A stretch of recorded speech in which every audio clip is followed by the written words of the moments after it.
2025年、政府の備蓄米が突如として店頭に現れた。5キロ2000円以下の救世主として現れたのは小泉進次郎農水大臣。迅速な払い下げと販売にネットでは令和のヒーローと絶賛の声。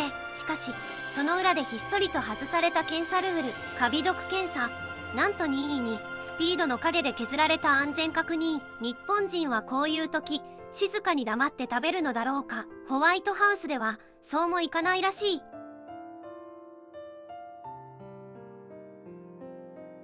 小泉農水省、備蓄米を即売り出し、検査ルール、気にしない、メッシュチェック、任意だってさ。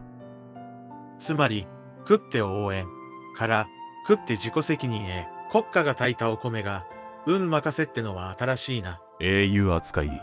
スーパーマーケットに米を出しただけで我々は火星に探査機を送ってもヒーローと呼ばれた記憶がないぞ。まあこっちは火星じゃなくてカビと戦ってるからで、目に見える脅威ってやつだ。しかも確認を控えますって、それはまさかカビに配慮しての発言か。いや、多分米袋に口止め料を詰める時間がなかったんだろう。あとどうやら日本では任意と書けば全て合法になるらしい。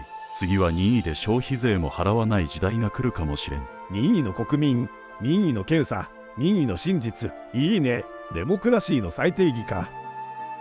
いや違う。これは炊き込みご飯じゃない。例を国民の信頼と一緒にカビまで炊き込んでる。